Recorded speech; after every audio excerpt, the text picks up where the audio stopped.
of those ideals about law and so on and so forth? Look, when I, as a teenager, went to England and then I went to university there, two things struck me. One was a welfare state, a humane society. First time I saw a welfare state was in England. And, the other was rule of law, that even the powerful were not above law. The prime minister, he had to conform with the law of the land. I mean, now Boris Johnson having to go on something which would not even have made news in Pakistan. So everyone, the law is for everyone. So that struck me, because here when I went to England, we had martial law here. So the military was above law. Or we had subsequently these two families who also were above law. The powerful were always above law in our country. So that struck with me. And therefore, when I became the prime, or even when I started my political struggle 27 years ago, these were the two aims. So I tried my best when we were in government to lift the bottom tier of the population. We had, two of the programs which are acknowledged abroad, like, for instance, our SARS program, which was to provide welfare to the bottom tier of the society, was appreciated by World Bank and international. During the COVID-19, it was considered one of the best programs. And secondly, we had this health card where we gave health insurance to our population. And so, so one was the welfare, to have a welfare state, moving towards that. And second was the rule of law, which I'm afraid I failed because as I said before, I just did not have a strong enough majority. Danish? Assalamu alaikum, Prime Minister Khan. I wanted to ask primarily about your commentary around the establishment. When you came to power in 2018, it was well established that you had the support of the army at that time. Clearly, something happened during your time in power where that relationship soured. Can you tell all of us what has been going on in Pakistan? Obviously, you mentioned the two families. You mentioned that we've had martial law for a long time, but you enjoyed some of the benefits of having their support. Can you tell us what has happened between you and the army, and where do things stand now? Look, in Pakistan's history, almost half the time we have been ruled by the military, and the other half we have been ruled by these two families. So mine was an anomaly. I mean, we broke through a two-party system, and that's when my party won. So let me just make it clear. When I won in 2018, we won the elections fair and square. We did not win because we came in through the power of the military, but they did not oppose us. That's a big difference, because, they were not opposing my party. The military establishment was not opposing PTI. And so what went wrong? I mean, I recognize that, if the military has been in power directly or indirectly for 75 years, so therefore I had to work with them. Work with them means the army chief. And, for a while the relationship worked. We were, for instance, COVID-19, the logistic support given by the military was outstanding. I mean, that's how we managed to succeed, and was given as an example of the top three countries which cope with the COVID-19 crisis best of all. But the problem happened when the army chief decided to switch horses. So why he decided, I still don't know. My hunch is that it was because he wanted an extension, and he was assured an extension by the current prime minister. But so he's best supposed to answer that question. What happened? So I am recognizing that you can't work without the military establishment. Although in the future, let me just say, correct you in the future, what needs to be done. Look, in any management system, the person who has the responsibility must have the authority. If you split the two, No management system works where the authority is someone else has the authority and someone else has the responsibility. So an elected prime minister is supposed to have the responsibility, but unless he has the authority, the governance system doesn't work. So in our case, as long as the army chief was on board, things would happen. But if he did not want something, if he vetoed something, I mean, you couldn't have it done here. So that's the problem. And I'm saying, looking ahead, the crisis Pakistan faces, crisis of governance, it cannot work in this hybrid system anymore. So if we look at Pakistani politics, there's two parties that dominated it before you came in. That's the PPP and the PMLN. And now we obviously have the PTI, arguably the biggest party in Pakistan. But Nazar Sharif, who's the brother of the current prime minister, was jailed for corruption. Bhutto was assassinated back in 2007. And her husband was charged with corruption before becoming president. So the reason I mention all this is I want to link it back to Danish's question and your comment, is the influence the military has in Pakistan. It feels like that everyone is just a pawn of the military. And I don't mean to call you, sir, a pawn, but I feel like it's a general statement that I would make looking at the landscape in Pakistan. And I know it's a lot more complex. But it also feels like corruption is simply part of the political system. Like no, and I know there's corruption allegations against you as well. It just feels like no president, nobody in Pakistan within the government could avoid being charged with corruption or avoid playing by the military's rule. Is that a fair statement? Look, let me first say one thing. My government was the only government not removed, not because of corruption. Other governments, when the two main parties in the 90s, they were removed twice each for corruption.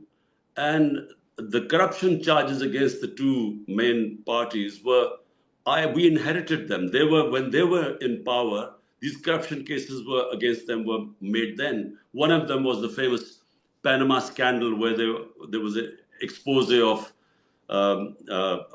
offshore accounts of various heads of world leaders and ministers. I don't know whether you remember the Panama scandal in 2016. So that's when their properties came out in London, and the Sharif family's properties. So we inherited this all in 2018. Now, my government never was charged for corruption. So the army chief afterwards gave a statement saying something ridiculous, like he thought that I was dangerous for Pakistan and that's why he had me removed. But the point I want to make is, look, corruption is a symptoms when you do not have rule of law. If you have rule of law, you don't have corruption. So, and why does corruption destroy the developing world? Because the powerful are the ones who are stealing the most money and siphoning off abroad to offshore accounts. There's a report by the Secretary General of the United Nations. It's called the Fact-I Report. And he got economists to find out why the poor countries were getting poorer and the rich countries were getting richer. And according to the report, now this is, Mario, just listen to the startling figures. $1.7 trillion every year are siphoned off by the ruling elites illegally, money laundered out of their countries, going to Western capitals, to offshore accounts. $1.7 trillion every year.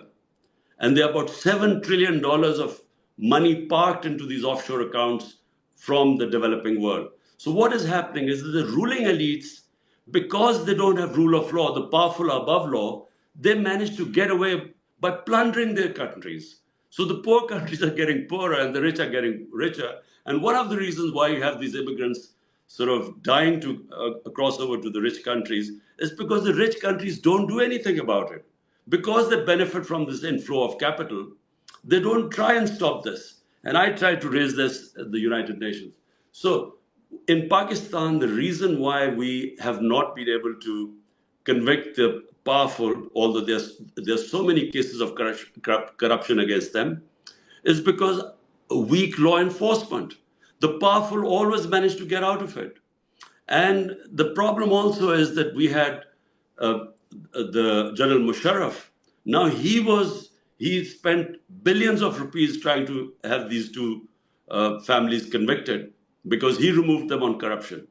And just when cases were maturing, he then does a deal which was called the NRO, the National Reconciliation Ordinance, and he gave them immunity. And so therefore they were back in power for the next 10 years. So in a society like in Europe or in West, no one can forgive corruption by the ruling elite. I mean, no country, no Western country will ever allow this, that, you give them immunity. I mean, you have corruption cases, you give them immunity because you can't, it's public money. So this is why the problem, not just Pakistan, it's a problem which most of the developing world faces. So my next question is relating to possible Western influence or allegations of Western influence in what happened. So on June 20th, 2021, you said, quote, Pakistan will not allow the CIA or US Special Forces to base themselves in this country ever again. 10 months later, you are out. You did initially, I wouldn't say blame, but you did refer to foreign influence that played a role in the Pakistani protests and in your ouster as well. And I'll read out a quote you said. The interests of the US and the West are aligned with the military, maybe because of their support for Ukraine. But recently you've been shifting more to I wouldn't call them, but to domestic powers. How big of a role do you think the US did play in your ouster versus domestic powers?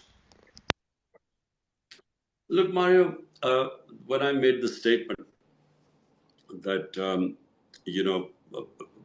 there should not be any bases, US should not have any bases in Pakistan. Well, that statement was inspired by Pakistan being part of two conflicts. In the 80s, we became part of the Afghan Jihad against the Soviets in Afghanistan. And after 9/11, we became part of the US war on terror. Both times, Pakistan suffered. We had US aid, which was for the ruling elite. Dollars coming in was great for them. But the country had 5 million refugees, Afghan refugees after that. And we had Kalashnikovs, we had militant sectarian groups in Pakistan. And then we had, the worst thing is, we had this drug culture in the country. So it devastated us. I mean, Pakistan suffered after that, joining that Afghan Jihad for almost 8-9 years. Come 9/11, we again joined the US in the war on terror. 80,000 Pakistanis die in that war. I mean, which country becomes an ally and pays such a heavy price? Over $100 billion were lost to the economy. So my point is that as Pakistan Prime Minister, my priority should be the people of my country. And so and the top priority also should be that we should not become part of any conflict. Because, we have 100 million Pakistanis vulnerable, 50 million below the poverty line, and 50 million easily can go below the poverty line because any shock, any price shock or anything can push them down. So that should be the priority. Now you can only look after them if you have stability and if you're not part of a conflict. So that comment was inspired from the fact that we should be part of all peace processes. Like Pakistan played a big part in getting the US and the Taliban to sit together in the peace talks. But we should not become part of any conflict. Now, what you say about, what happened, in the ouster of my government. Now, what happens is, I'll just narrate you the facts. On the 6th of March 2022, I see my ambassador in Washington. He sends a cipher. Cipher is a coded message. And it says that he has an official meeting with an American official who tells him, my ambassador, that unless I am removed, Prime Minister Imran Khan is removed in a vote of no confidence, there'll be consequences for Pakistan. And the next day, the vote of confidence is tabled. So the cipher comes before the vote of no confidence. And then, within weeks, my government goes. Now, at the time, I thought that it was the US who had instigated this. Later on, it transpired, and as things unfolded over a period of time, that it was actually our army chief who hired this lobbyist from my government's money He paid him $30,000 to lobby against me that I was supposed to be anti-American and the army chief was pro-American. So that came out later on. And so how did I correct myself? Because I then realized that it wasn't really, this didn't originate from Washington. It was actually from Pakistan, this conspiracy to remove me, where he then fed the Americans that I was anti-American. So that is how it unfolded. Suleiman? Prime Minister Khan, as you know, most of our audience is largely from the United States. And so, to continue on with the point that you made just now, how do you envision a relationship between the United States and Pakistan, considering the complexity and the challenges faced by both countries?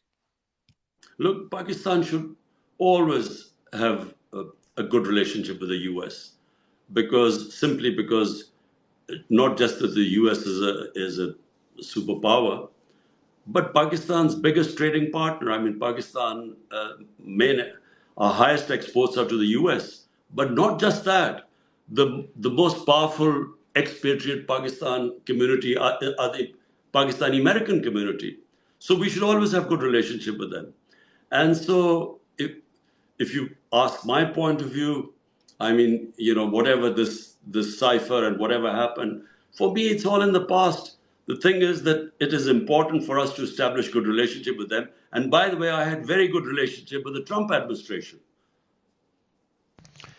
Mr. Khan, you've referenced Trump. Not sure if you could hear me. I'm not sure if it cut out. But many compare to what you're going through to Trump's legal challenges.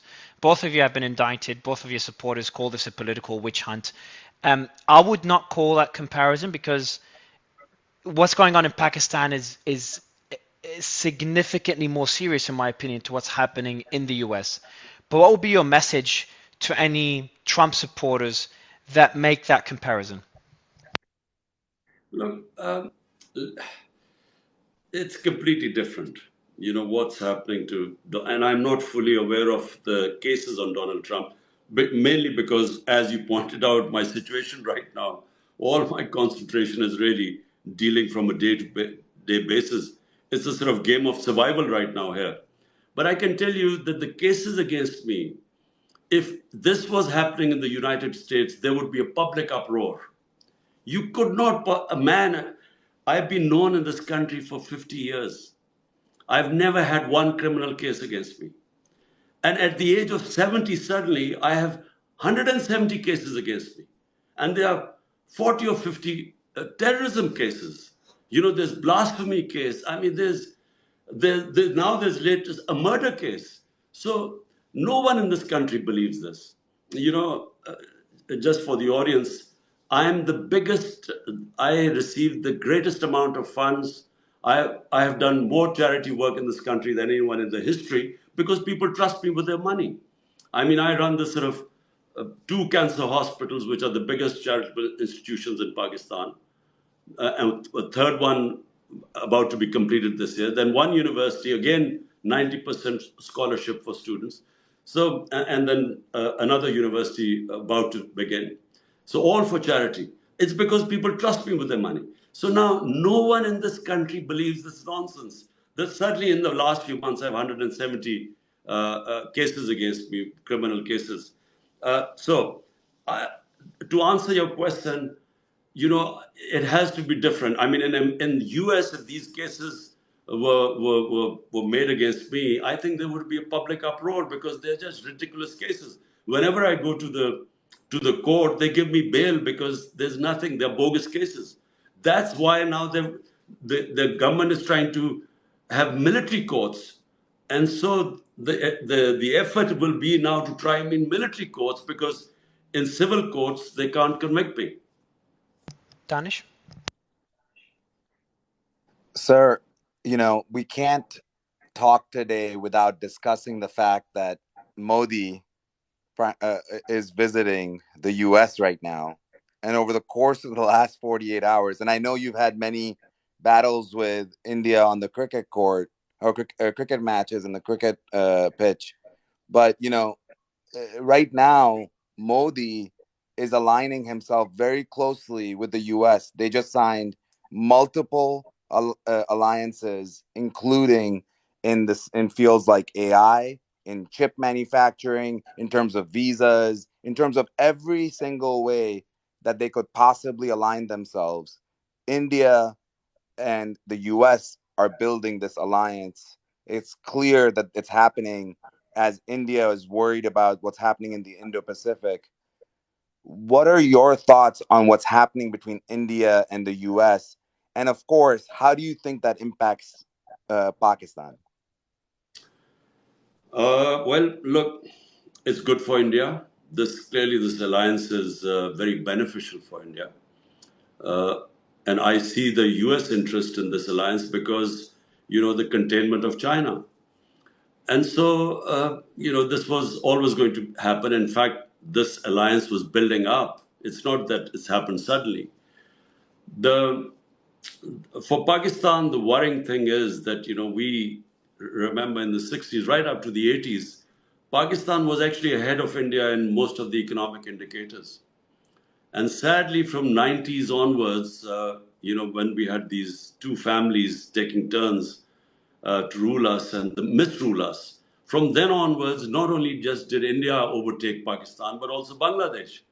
And that's painful for people like us because we know that when we were growing up in the 60s, there was so much optimism in this country because, people had confidence in themselves because they felt that we were the country which would outstrip all the other countries in Asia.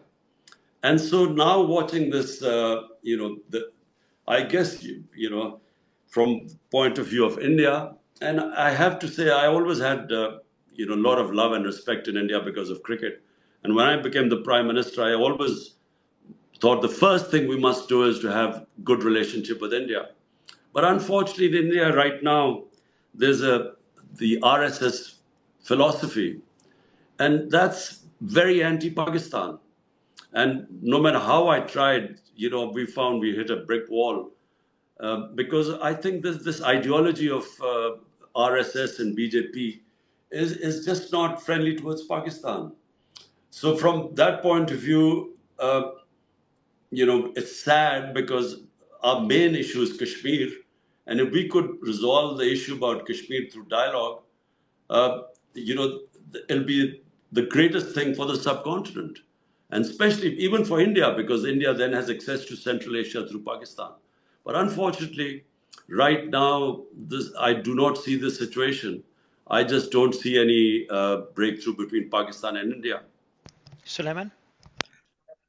So I just want to take it back to what's happening in Pakistan. The freedom of press is imperative for a functioning society.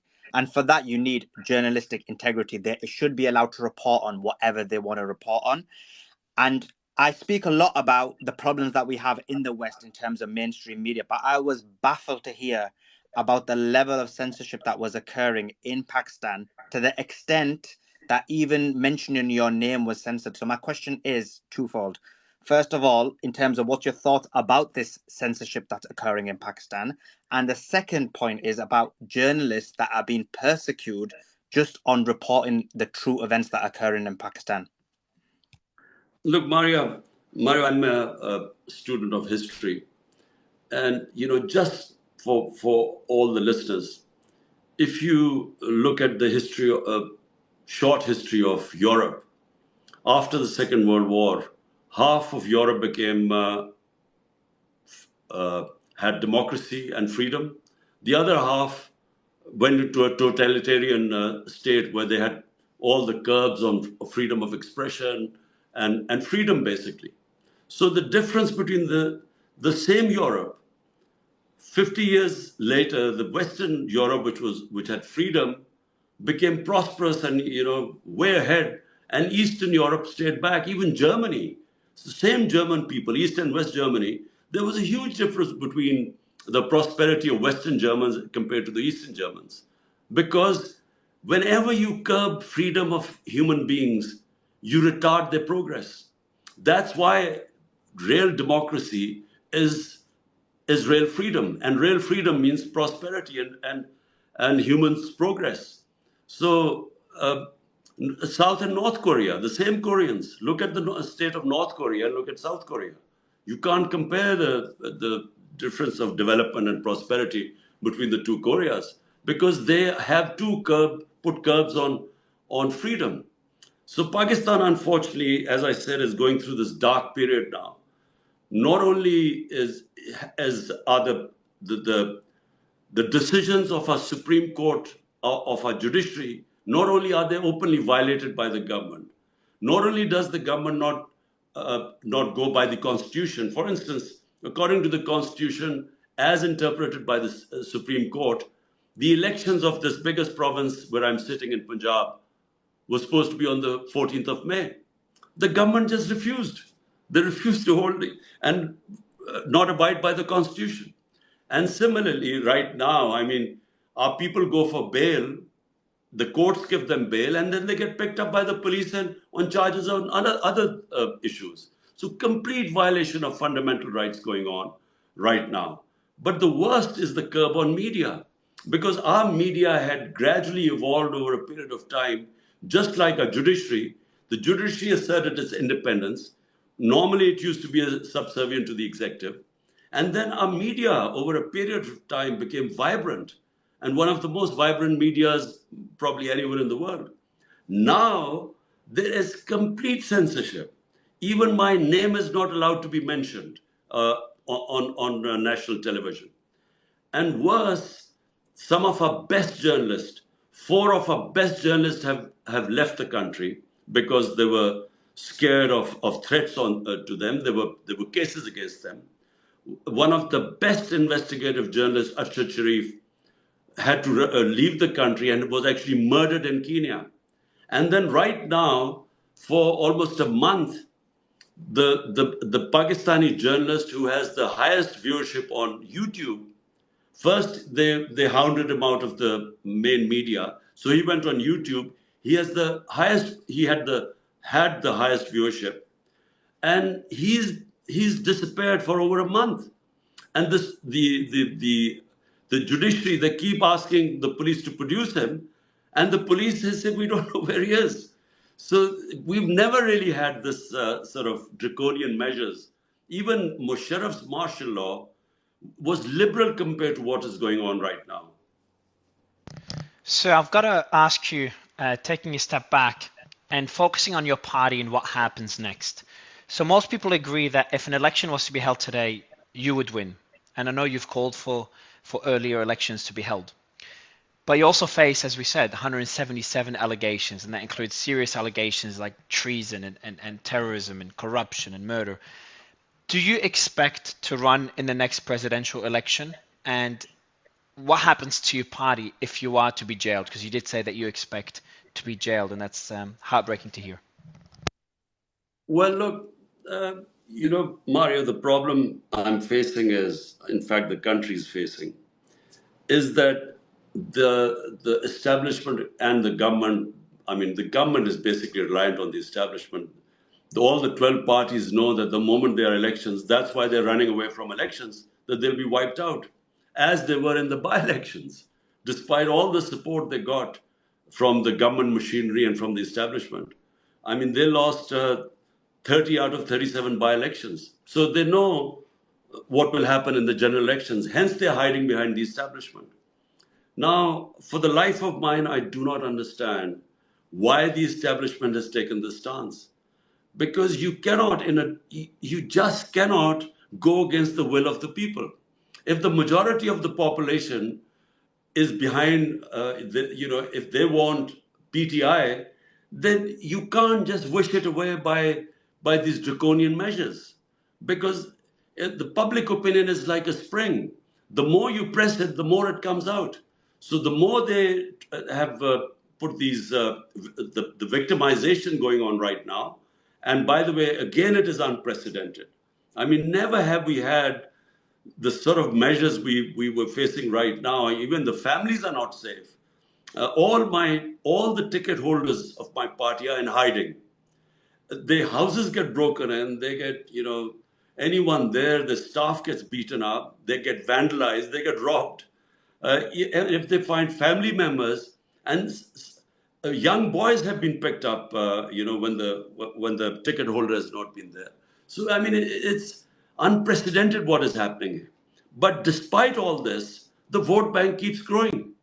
So therefore, the establishment has a problem. To answer your question, it's not I who have a problem, because whenever there are elections, we will win, unless they go to such an extent that they will make the elections a joke. But even if they are sort of halfway fair elections, the PTI is going to win the elections. Now, whether I'm in jail or I'm disqualified, the party will win the elections. And so, therefore, the problem right now is with the establishment. What do they do? I mean, are they going to keep persisting with this intense victimization, this fascist tactics which are unprecedented in this country? Or will they see sense and have free and fair elections, which will then bring political stability, which will then bring economic stability? So right now, because of the turmoil politically, the economy is going down the drain. And before going to Danish, I wanted to update everyone on the situation in Russia. So the chief of Wagner is apparently staging a coup. A large part of the soldiers of the Russian army now strongly support us. That was a statement he's made. We've seen the Moscow exchange dropping very, very rapidly. We've seen reports from BBC Russia states that the FSB and the SOB are establishing roadblocks in Moscow and around Moscow. And we're seeing a lot of images of the forces on the streets in various cities. And we also see there's a criminal probe. The FSB has mentioned that there's a criminal probe into calls to stage an armed mutiny after the comments from Wagner. So that's a quick update there, and that will be covered next on the show. Danish, go ahead, sir. Oh my God. Well, we're praying for people, the regular people in Russia, I guess. I was gonna say, sir, one of the big points that you have brought up today, and that you talk often about in your speeches, is around the establishment. Often the establishment, for people that are not paying attention, seems like this boogeyman, right? This group of people that are responsible for all the bad things that happen in the world. But when you talk about the establishment in Pakistan, you're very specific about the two families, the army, especially certain parts of it, and the ruling class. But you've also previously mentioned about the global establishment. And I think for a lot of the people, we have a global audience, most of it in the USA, but a really global audience. When you talk about the global establishment, who are you really referring to? I mean, we're seeing what's happening in Russia right now, where we know what's been happening around the world. When we'd love for you to define a little bit more of what that global establishment is. Well, look, I haven't really spoken about the global establishment. I specifically talked about, this one incident where I had the cipher. I mean, imagine my own ambassador sending me this message that a government official is saying, get rid of your elected prime minister. Imagine how insulting it was. I mean, I thought I was really furious, not so much as that there was a conspiracy going on, at just the arrogance and how insulting it is for a country to find some official sending a message to the elected prime minister. So, but look, if you have public support in your country, then basically it does not matter. No one can really do much against it.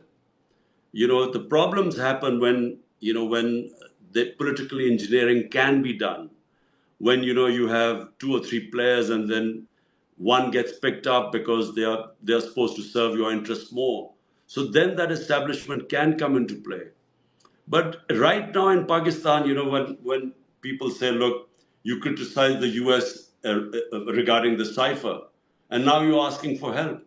I'm not asking for any help.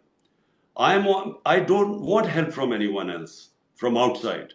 I mean, either the people of Pakistan will elect me, or if they don't elect me, that's fine, because they have already given me enough respect. But all we want from the Western world is that they should stick to the values they preach. which is about promoting democracy, about freedom of expression, about rule of law, about human rights, talking against custodial torture. All that is happening right now in my country. They should just speak about the values they preach. It should not just be when you want to criticize Russia or China that you bring out these things of democracy and human rights.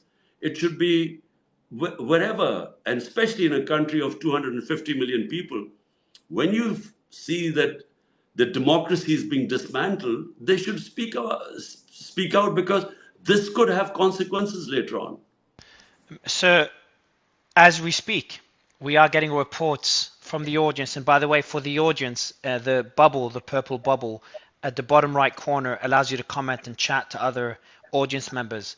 Our team is going through all the comments to find questions for Mr. Khan. In the meantime, we're getting reports, and we've been getting them for a while, and I think it's worth mentioning. Due to this space, internet services have been slowed down in various areas in Lahore by the government. So we had this report by multiple sources. Obviously, I'm not in Pakistan to be able to verify, but it wouldn't be surprising. And we did talk internally about attempts to crash this space. We did talk to Twitter's team to make sure that they do help us in the background, that nothing goes wrong. Otherwise, I will go to Sulaiman for the next question. I mean, first of all, I think even I'll ask a question in a second, but I'll just ask Imran Khan, what's your thoughts on what Mario said in terms of this censorship? Because I know that the internet has been removed during various times in order to make sure that you can't access the public. Look, this is what the government is trying to do, and this fascist government, because really, I repeat, under General Musharraf's martial law, I was in the opposition. I actually went to jail for 7-8 days. But I never experienced these sort of fascist draconian measures, what is happening right now. This is unprecedented. And the problem is that they don't realize that the world has changed because of social media. So I'm completely out of the mainstream media, but because of social media, I can still get my messages through. And so all these tactics don't work anymore. They used to work at one time, when during General Zia's martial law, General Ayub's martial law, there was complete media censorship. And you actually could get away with it because we had no other source of information. So we would believe whatever I'm talking about when I was growing up, we would believe whatever the government-controlled, censored papers and television would say. But now everything has changed. The rate at which information goes viral is so rapid, it just cannot be controlled. Sulaiman?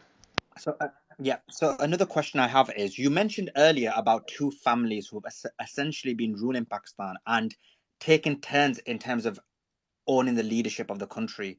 And obviously you were an outlier where you rule the country, which wasn't those two families and wasn't the military. If you're not given this opportunity to fight the election, do you think that this is going to be the end of any form of democracy in the future and we'll continue to have the status quo? Look, we're on a genuine crossroads. I mean, we now face at one point a complete destruction of our democracy where we are headed. Because remember, when the constitution is just violated by the government,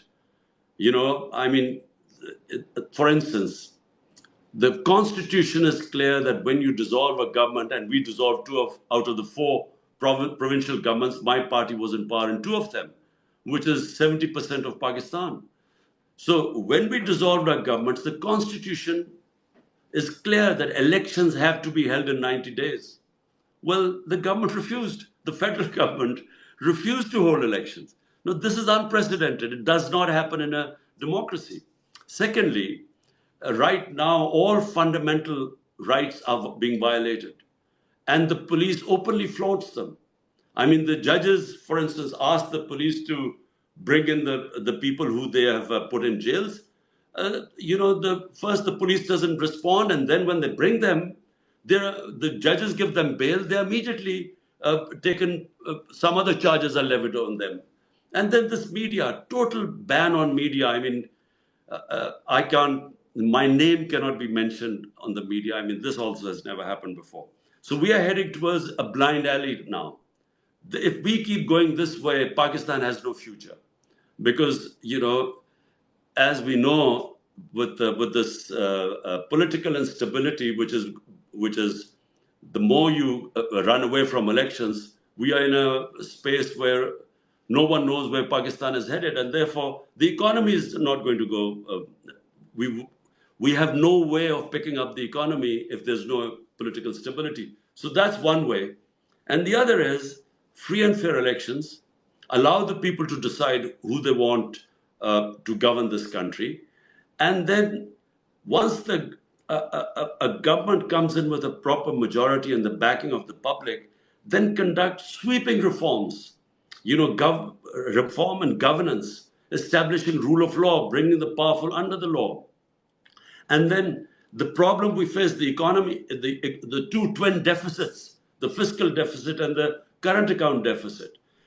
Unless we make sweeping reforms, cutting our expenditure, raising our revenues, which needs governance reforms, unless we do that, we are not going to be able to get out of the mess we are in right now. And so that needs political stability, which can only come from free and fair elections. So, talking about stability, what does your relationship with the new army chief look like?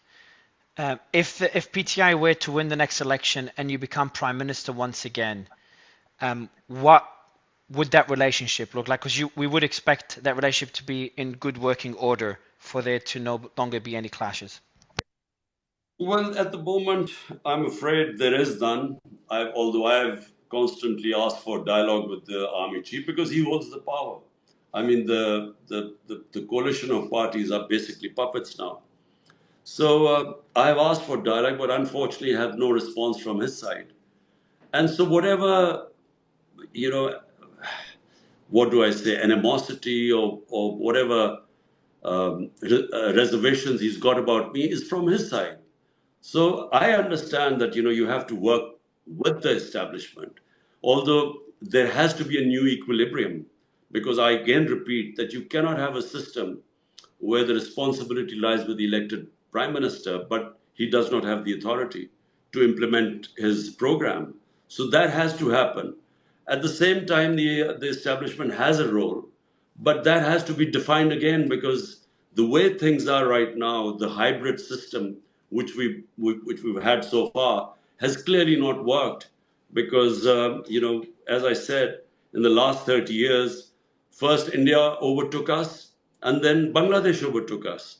And bearing in mind, till 80s, we were ahead of all the countries as far as our economic indicators go. We were ahead of all the countries right up till the 80s. Danish? So, talking about the economy for a second, when we look at Pakistan right now, you were mentioning the deficits, you were mentioning, some of the challenges, economic challenges of the common people of Pakistan. But the military in Pakistan still continues to demand the lion's share of the national budget. What are your thoughts about the amount if you are given the opportunity to run again? What would you do to the budget for the military? Look, what needs to be done? Well, problem is Pakistan lives in a rough neighborhood, and we need to have a strong defense. But what needs to happen is that we have to create wealth in this country. So, when we were in my last 2 years, on an average, we were growing at 6%. Now, 6% growth has been very rare in Pakistan. It's been Ayub Khan's time for a while, but then we were part of the CENTO, the pact with the US, and there were US dollars coming in. So we grew at something close to 6%. And then again in the 80s, we again grew at 6%, close to that. But that's when we were part of the Afghan Jihad, and then there were US dollars coming in. Then for a couple of years, Musharraf's time, we were growing. But then again, we were part of the war on terror and dollars coming in. But this was the first time without any dollars coming in, we had this growth rate. So, you have to create wealth in Pakistan. The problem is that unless we create wealth, neither can we pay our debts, nor can we afford now to pay not just our military, but even for our health and education or human development. So therefore, that can only happen if you fix the governance system, attract investment in the country. Problem is when you do not have rule of law, you cannot attract investment. The, the investment which Pakistan can attract immediately is from overseas Pakistanis. Now, just to give, because the audience is in the US, so just the 16,000 Pakistani American doctors in North America, their net worth is $200 billion. So bear in mind that there are 10 million overseas Pakistanis. So if we could just fix our governance system, we could attract their investment. The reason why they do not invest in Pakistan is that out of 140 countries, in the rule of law index, Pakistan was 129th. And this is before the crackdown. Now we would have slipped even further down. So when you do not have rule of law, you cannot attract investment because the investor wants to have contract enforcement through a proper functioning judiciary where he feels that his investment is safe, will be protected. That's why people invest. From Pakistan, people are investing in Dubai because they feel the investment is safer there. Hence, the number one thing which a government has to do is fix that the rule of law, the governance system, and then we can have access to investment from overseas Pakistanis. When China and India opened up, the first investments came from overseas Chinese and overseas Indians. And unfortunately, because of our very poor governance system, because of lack of rule of law, we just cannot attract investment. And that investment will create wealth, and then you can afford to pay for, your defense and your human development. Mr. Khan, I want to go back to what you're facing right now. You said you have no lines of communication with the army chief.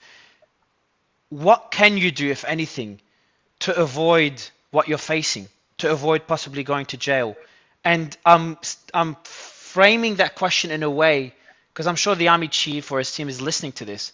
I'm framing it in a way to say this is an open call to communication, to dialogue, to avoid the path the country is going down. I don't know what impact it will have, if any. I know there's censorship in Pakistan. Luckily, we're not on Pakistani media. Mr. Khan, I would love your response to this. Well, Mario, I have already made this appeal several times, but I get the impression that when I make the appeal, the establishment, or maybe the army chief, maybe they think that I'm getting scared and frightened because of all my party in jail or underground, or some of the party leaders leaving the party. So maybe they feel I'm now under pressure, and that's why I'm trying to open dialogue. But I've tried it from day one. Ever since the new army chief came, I sort of offered that, look, we should sit down, at least know what is your game plan, what is the roadmap. Because if the establishment feels that Imran Khan is sort of somehow bad for this country, but explain to me then what is your idea of what should be best for the country. And unfortunately, so far, there has been no response. So maybe, Mario, from this message today, maybe there would be a response. But somehow I doubt it, because I think they're pretty fixed that whatever happens, my party cannot win the election. Well, my message to Asim Munir, who's the new army chief, is clear, and that's the same message from the Western world. There's going to be a lot of people listening to this. The West is watching, and we urge dialogue. We urge dialogue. The path that Pakistan is heading down, whether you agree with an opponent or don't agree, going to this extreme to censor someone and to end a political party is not how any country should function. And hopefully we'll see dialogue after this. And Mr. Khan, the question for you, and I know we're wrapping up shortly. I know you have to go, and I know that you probably want to check what's going on in Russia as well, considering this started like 10 minutes before our interview. But I want to ask about your family, sir. You did state in one interview you cannot even see your son, considering how bad the situation is. How is your family doing? Have you seen anyone from your family recently? And my question again is, One, are you worried about the next few days, sir? well, my wife has cases against her. They've taken out warrants against her.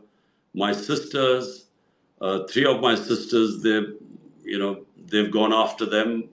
Uh, um, some of them have. My nephew has gone abroad because you know there was they were looking for him. So anyway, so the family, my sisters have been all. Somehow or the other been approached by these intelligence agencies. One of my younger sister has had these corruption cases against her. So all this is happening, but this is not just happening to me. It's happening to all my party members, their relatives.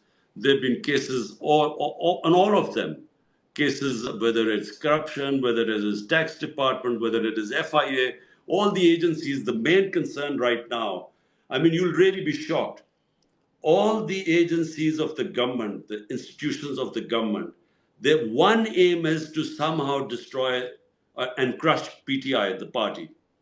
And of course, all these 170 odd cases against me. So not just me. I mean, you asked me a question, do I feel worried about myself? Actually, more about my people who are suffering, people in jail, 10,000 people in this heat, stuffed into jails, women especially. I mean, it's never happened that for peaceful protests, women have been thrown into jails. And then, you asked me about my sons. There's no question of me asking them to come over right now, because it is a very, for families, this is a very scary time if they happen to be affiliated to me or my party. Suleiman? So we did have plans for congressmen and senators to come immediately after this, but due to the escalation in Russia, we're going to just field a couple of questions, and then we will allow the ex-prime minister to basically go, finish the interview. And So I I just just want to want urge, to before you go to the question, I just want to urge again, everyone listening, everyone in Pakistan, everyone around the world, obviously peacefully, but pressure, especially people outside of Pakistan, because Pakistan is doing enough. Attention and pressure should be placed on Pakistan to function as a democracy. The censorship and the political witch hunt, and this is what a witch hunt looks like. This is what a witch hunt looks like. Shouldn't exist in any democracy, and we should not accept it, even if it's not in our own country. But go ahead, Suleiman. Yeah, so I just want to go to Sarah for the first question. She's worked in US politics for a number of years as a businesswoman, and she engages in politics and current events. So Sarah, please go ahead with your question. Thank you so much, Suleiman. Prime Minister Khan, you stated earlier that you expected to be in jail within the next 10 days. Do you feel that you would be released soon after, or that you would remain in jail until trial? Look, I'm not pushed about the cases because, whenever they go to court, the cases they're all bogus, frivolous cases. The thing is, I think, let me tell you what they are thinking. I mean, what will happen, God alone knows, but they're thinking that, look, if they put me in jail till the elections, then at least my party will be wiped out. And so once the elections are over, then they could let me out. I think that's the thinking right now. Suleiman? Okay, let me go to Khaleesi. Khaleesi's been engaged in Pakistani politics for a number of years, so Khaleesi, go ahead. Thank you so much, Suleiman. You have many supporters in listeners, Imran Khan, who would be delighted to see me on the panel with you. My question is, how do you see the future of Pakistan over the next 2 decades? Because geopolitically, there are a lot of changes in terms of the BRICS alliance and other factors. So if you were Prime Minister, how do you see that changing? Look, in my 3.5 years, I remember 2 of them were taken by COVID-19 and the impact it had all over the world. And basically, a trade really stopped in those, especially 1 year, everything stopped. So in my brief stint of 3.5 years, I feel that Pakistan has tremendous potential. And I repeat, in the 60s, when we were growing up, this was the happening country. I mean, there would be students from Middle East, from everywhere coming to study in Pakistan universities. In my school in HSN, we had Malaysian princes and people from all over the world coming to study there. So this was, a country with great expectations. And I feel that if we can fix our governance, and I repeat the word, justice, the difference between countries is countries have justice, rule of law, a level playing field, the weak protected by the strong, from the strong by the justice system. The famous saying of Churchill, when Hitler's forces were on the borders of, had conquered France and were on the verge of invading or thinking that they would invade Britain, and the, bombing raids were taking place over London. So people approached Winston Churchill and asked him, will we survive? And he said, look, something strange. He replied, and asked the question, are the courts in Britain giving justice? And the people said, yes. He said, then we'll survive. Because justice is the big thing which differentiates countries throughout history. If you look at the Roman Empire, there were Roman laws. If you look at the rise of the Muslim, when they led the world, it was based in the state of Medina, where it was based on rule of law. So gave people level playing field, liberated the people from the powerful. And that's always the society's fortune. And then I give the example of East Europe, Europe when it got divided between the East and West. And the countries that had democracies just took off because free people take off. And so the problem we face right now is, I repeat, we have to have rule of law. If we have rule of law, this country will take off. Why do our people have to go to seek employment all over the world? Because we just cannot give them the administrative system, the governance system, which would create jobs in this country. And the bottom line is we have been ruled by a tiny elite which has hogged the resources of this country. Elite capture.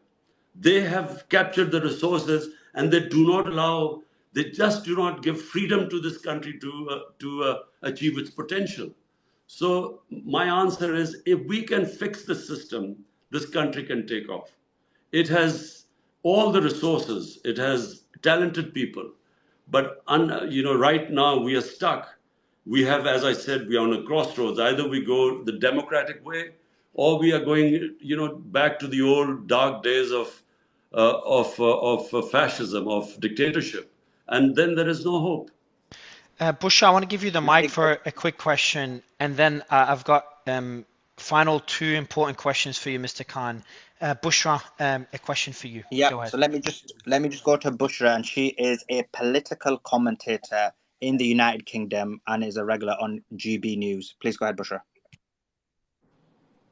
Thank you, guys. I just want to begin by saying Assalamu alaikum to Sir Imran Khan. It's an absolute honor and privilege to be in a space with you.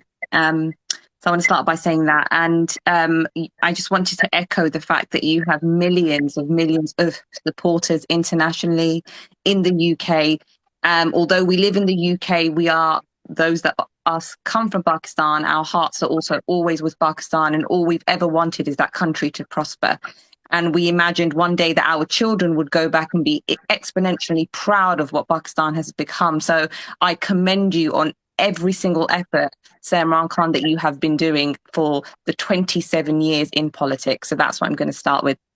But my question basically is about Islamophobia and the connections and the links of terrorism and extremism that is always an agenda that British Pakistani Muslims face in the UK.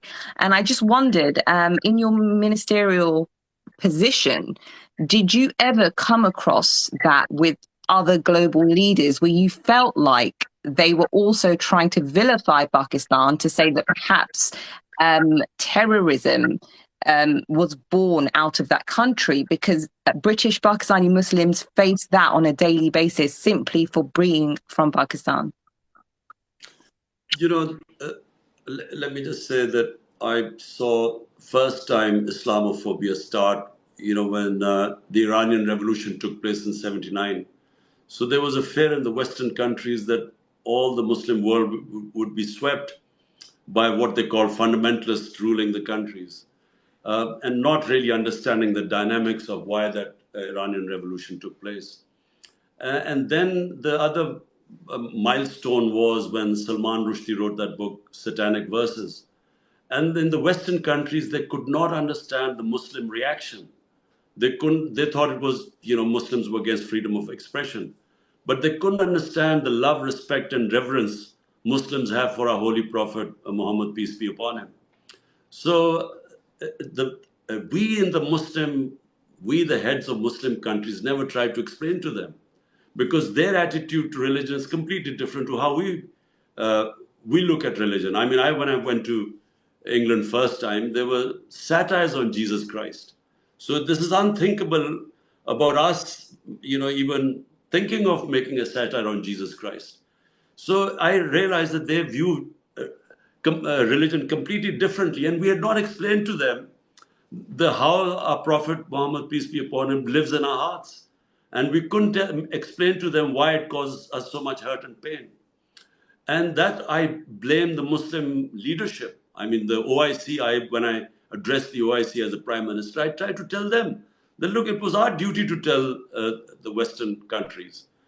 And really, when I spoke in the United Nations, we actually then managed to get through that 15th of March would become anti-Islamophobic day, and sort of countries to understand that, by insulting the Holy Prophet, you can't hide behind freedom of expression by causing hurt to so many people. And the other problem we had after 9/11 was that terrorism got equated with Islam. Now, terrorism knows no religion. Terrorism has nothing to do with any religion. If there was Tamil suicide bombers in Sri Lanka, they had nothing to do with Hinduism. Or Japanese kamikaze pilots, again, had nothing to do with Shintoism. So somehow it became Islamic terrorism, and then it became radical Islam, as if there were different types of Islam. Actually, there's only one Islam, Islam of our Prophet, Muhammad, peace be upon him. There's no other Islam. But in Muslim societies, they're radicals, they're liberals, and they're moderates like every other human society. But again, we failed to make them understand.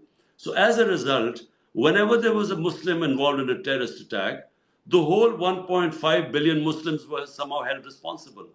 And then again, I think it was a failure of the Muslim world, of our leadership, to have explained to them.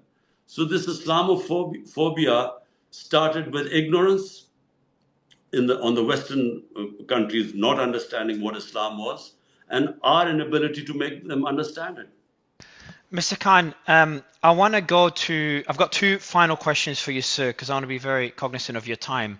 And for me, these are the two most important questions. We're genuinely seeing, and I can now call it, a coup in Russia ongoing right now. And I know you did meet Mr. Putin, including the day after the Ukraine war. And I'm going to read out a last message from the chief of Wagner. Said, we're starting. And before that, he said, we urge Wagner group fighters not to carry out criminal and traitorous orders of Prigozhin. That was by the FSB, the Russian FSB, saying that. So my question to you, sir, having met Putin and knowing what you know about the war in Ukraine and based on your knowledge of Russian politics, your thoughts on what's going on right now in Russia caught us all by surprise. And the facts are the FSB will be taking action against the chief of Wagner for the attempted coup, and the chief of Wagner is saying that military officials or some people within the military are on his side as well, and the coup is in progress, and we're seeing military equipment across the streets in Russia, in various cities. There was reports of shooting in Moscow, but we haven't been able to confirm those, so I will call them as rumors for now. So I would love to get your thoughts on this developing story and on Russian politics. Well, Mario, uh, my trip to Russia was being planned a couple of months before by a foreign office. And the idea was that Pakistan needed to buy cheap oil because remember, this was the commodity super cycle aftermath of coronavirus. And the prices all over the world went through the roof, price of oil and price of energy. So my trip was planned that we wanted to uh, get some cheap oil from Russia, and secondly, we need to buy 2 million tons of wheat. And then the military wanted some hardware from them. So that's why the trip was planned. Now I arrived at Russia at night, and the next morning is my meeting with the President Putin. And just before the meeting, we hear that the Russians had moved into Ukraine. So, it was bad timing, but really, had we known, clearly no one would have taken a visit, gone to Russia, knowing that this is happening. So it was just happened to be bad timing. Now, what is my idea of what is happening? Frankly, I have no idea what is going on because when I had the meeting it was purely about our bilateral relationship. As I said, we wanted we wanted gas pipeline built by the Russian firm. So it was purely bilateral. But I did ask him what did he feel, when I heard that he had moved into, Russia had moved into Ukraine, how long would it take? Because I'm basically very anti-war. I have always, again, student of history, wars are always miscalculations. You always have people, men starting war, and then once they start the war, they don't know when it will finish. And this always based on miscalculation. All great disasters in military have been miscalculations. So I asked President Putin, I said, how long would he think this would take? So he was very confident, maybe 4 weeks. But then he said 4 weeks, but then he did say, but you never really know in the war. So what is going to happen now, I have no idea. But, if I was in his place, I would never have started a conflict. Because, in Pakistan, we have seen, this war on terror. I remember General Musharraf telling us, when he was taking on war on terror, I asked him, how long do you think we will be involved in this? And he said, matter of months. And for 15 years, we were involved in this war when 80,000 Pakistanis died. And same, so I'm not a big believer in solving issues through military conflict. And so my final question for you, you've been incredibly courteous with your time, especially at such a sensitive time, and you're the victim of extreme censorship. We know Elon is working hard to fight censorship, and Twitter Spaces is one way of doing this. We've covered a lot of topics that would not generally be covered by mainstream media in the West, let alone by media in countries like Pakistan.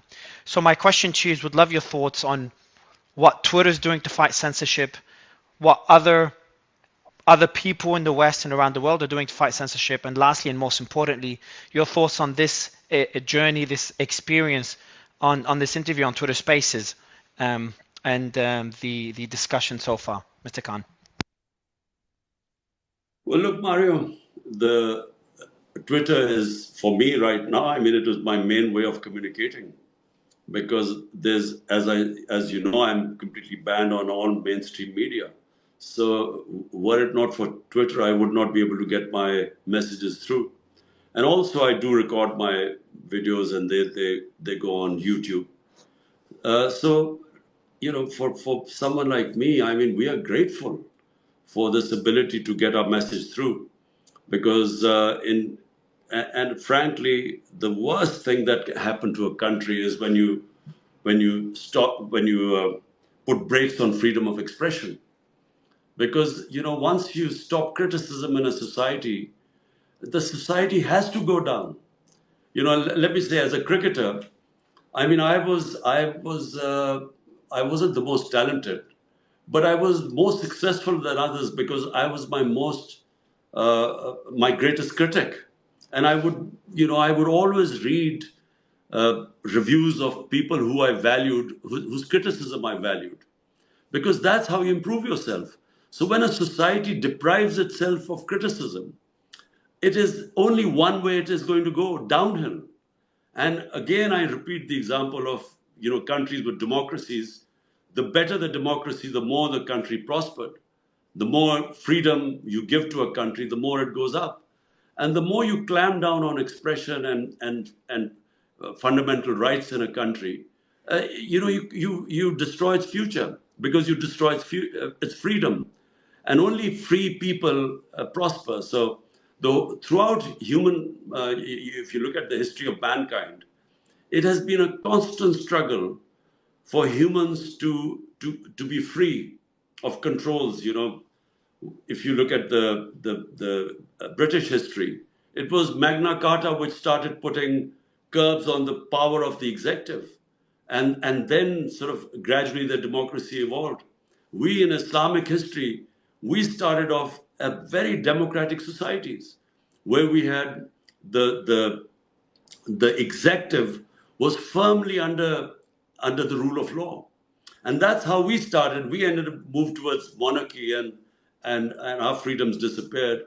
Whereas in the Western countries, you had a French Revolution, you had the American Constitution, you had the British Parliament, and moving towards democracy. So we went the other way. Now Pakistan stands at that crossroads. We really have to protect our democracy, which is our freedom. And if the country, if we as a people in Pakistan, if we can rally and save our democracy, we will save our future. So this is really where we stand right now. And I'm very pleased that, Mario, I got this space, Twitter space, and I'm glad that you're fighting against censorship. Look, I believe that there has to be something about fake news. Fake news has to be countered because, this is an industry now, fake news. But freedom of expression has to be preserved. Well said. Mr. Khan, a real pleasure to have you. For everyone listening, before I wrap the space, we will be ending this space so all the media can listen to the recording. They're waiting for the recording, and that will only be possible when the space ends.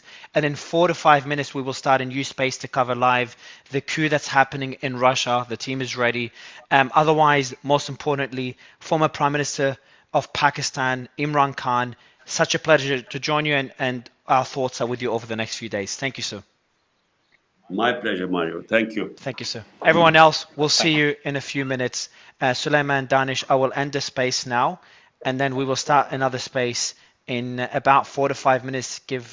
Just to allow me to restart the app to make sure no glitches, and we'll be covering live the developments that are happening in Russia. There is a coup in Russia. I do have a thread on my profile that you could read that the team has been updating while we conduct this interview. All the confirmed news is there. There's some messages by the FSB, messages by Wagner, all screenshotted there. There's videos included there as well. It is an evolving situation, and what started initially as like, wow, this is concerning, is now extremely concerning. So we will start a space in about 4 to 5 minutes on that. Otherwise, thank you everyone else for doing this, and Suleiman, thanks for helping me co-host, and Danish, thanks for helping me co-host as well, and everyone else that organized this. Bye everyone.